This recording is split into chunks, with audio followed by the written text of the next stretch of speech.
Let's take a walk in the December garden and remember what it was like to have our hands in the dirt this year.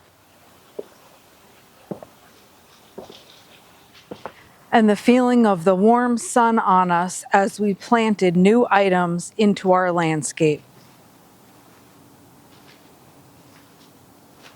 Hi you guys, this is Nicole from My Carolina Garden. My garden is located in growing zone 8B in southeastern North Carolina.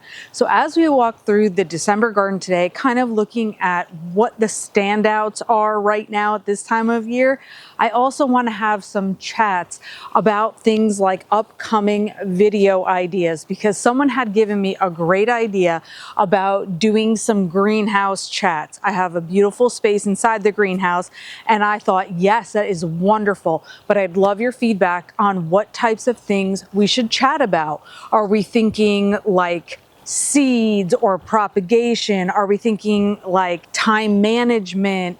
Like how do we fit in all the gardening into our busy lives? Or maybe it's even something a little more emotional for this time of year, like how to keep our spirits up as gardeners in the winter time.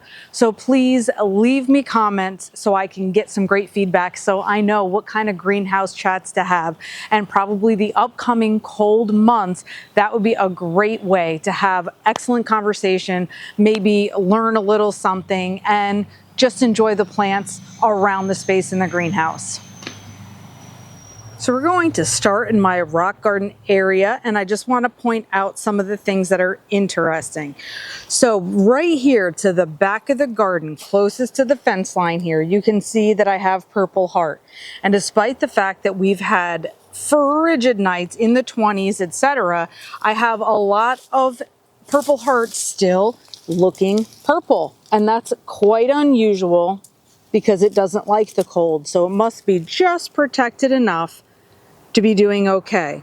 Whereas all of this is also purple heart, and it's just absolutely, well, dead, a little bit mushy. Right beside that, I do have this Nandina bush. So the Nandina is one of those evergreen shrubs whose foliage kind of changes seasonally. So we're getting that beautiful red winter foliage right now, and I will be getting some berries on this one. But it's just a nice evergreen without being a conifer. This is the cordyline that I'm leaving in the ground for this winter. Right here, even though you can see the echinacea has died up at the top, which is very reasonable, I just want to point this out. Another little protected baby right here. Cover him right back up. My rocks keep the interest going, which you know I love. And there's that creeping moss phlox, still blooming since the last time I showed him to you. And of course the sunshine ligustrum. He's starting to lose some foliage now, so he'll need some trimming back. But still, this vibrant color in the winter is awesome. Facing the rock garden from this side, just want to point this out. This is my dianthus right here, the one that was simply labeled annual. Now you can see I have a lot of dead blooms that would have to be deadheaded, but for this time of year, absolutely fine. But look at the foliage. It's still so green. So that's really cool. So we'll see. Maybe I will deadhead and just kind of see what happens. But anyway, that and then this cascading rock sedum. Oh my gosh, this looks delightful. So the beautiful rosettes holding their shape, winter toned with that red, just looking so good. So I've mentioned this before, but we don't cover our pools here in southern North Carolina. They stay running all year to make sure the pipes don't freeze. So it sounds really delightful. Of course, the water temperature is probably frigid. But in looking at the poolside gardens, you see a lot that is just gone and dead. The canna lilies have been cut down. But look at this. The golden sword yucca hasn't faltered one little bit. It looks strong, it looks proud, and it gives an awful lot of color when there is no other color around it. Now in heading this direction, the only other color that really stands out to me is like right in here where the lemon coral sedum is. Now it's gotten a little bit wonky from the weather, but nothing that I can't just clip back and have it bush out again. But still, look at the drapes, look at the mounds, and those were not big mounds at all when I planted them. I have to say that having the blue boardwalk is also really nice for this time of year.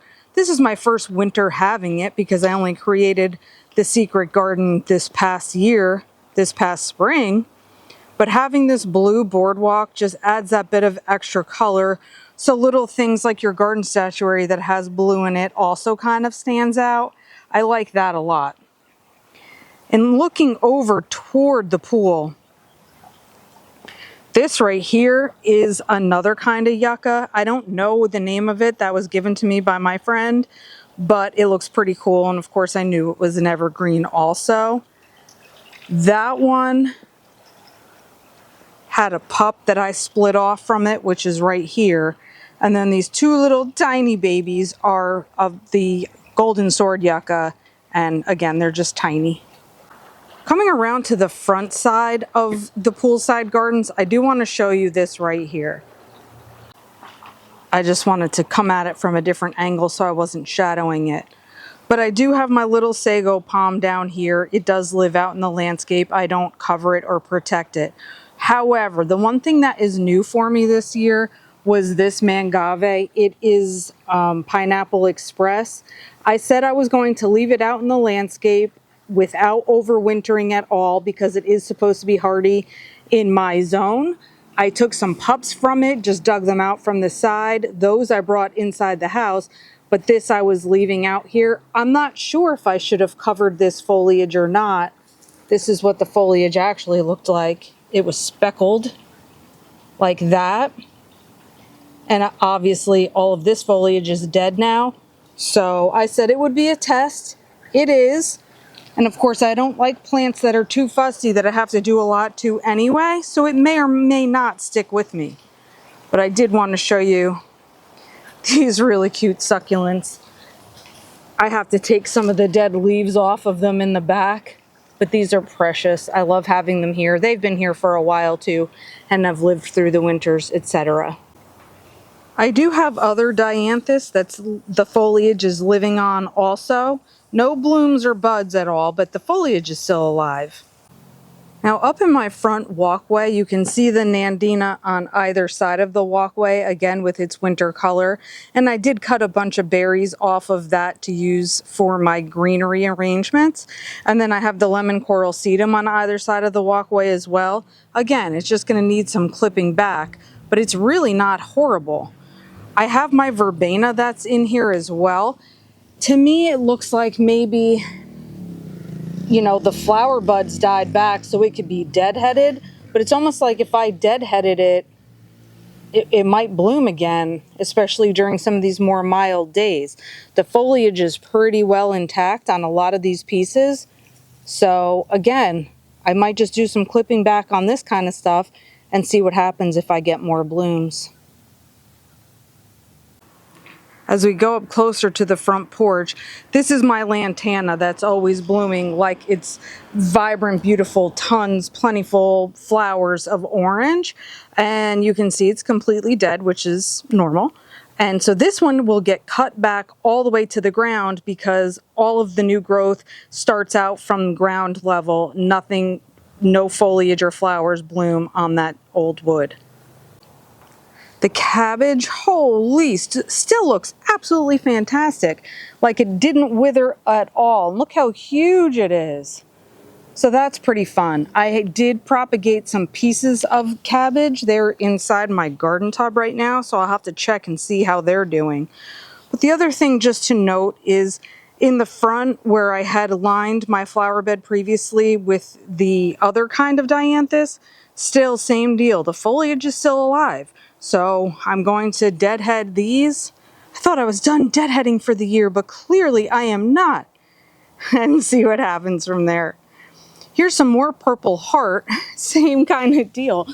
Some of it really went crazy and died back completely, but then the others that are just sitting a little bit more protected, maybe even warm against the rock, still are alive and like juicy still.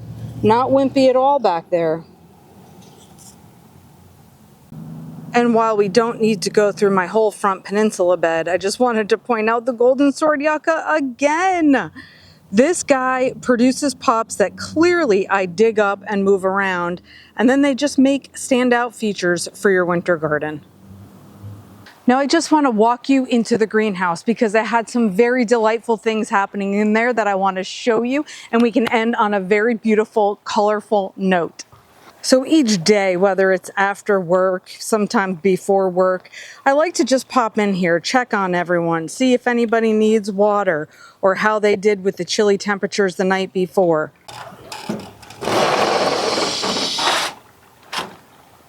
And when I open the doors, this is the gloriousness that I get to see. Look at all the beautiful color in here.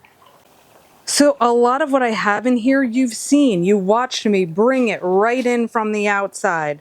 So I have some canna lilies, I have some oleander, I have some begonias, polka dot plants, my gorgeous pot of diplodenia, which you know is my favorite thing. I have palms. I brought my basil in to see if I could grow basil for the whole winter. Of course, my cordyline and purple heart. But swinging over this direction, I had the treats that I wanted to show you. One of them was my Fiesta hibiscus bloom, which unfortunately yesterday it was open for. And you know, hibiscus blooms only last a day. But that was a really nice treat because that's my favorite hibiscus. Geranium's doing pretty well, just needs some cutting back. But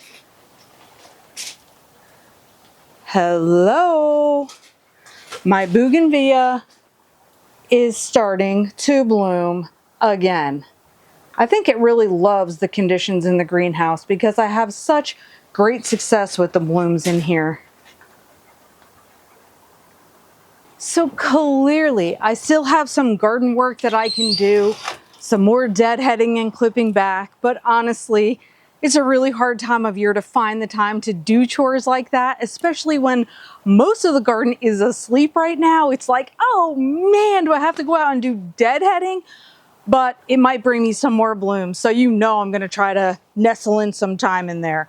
But for now, all the beautiful, vibrant color that is inside the greenhouse is just something I wanted to share with you. And again, moving forward, if I go ahead and film some greenhouse chats, which I just feel like could be cozy and fun and just keep us warm on these cold winter days, let me know some of the topics that you would love to chat about, things you want to learn about, things we should share, etc. And we'll go from there. Thanks for watching. Happy holidays, you guys. And until next time, happy planting.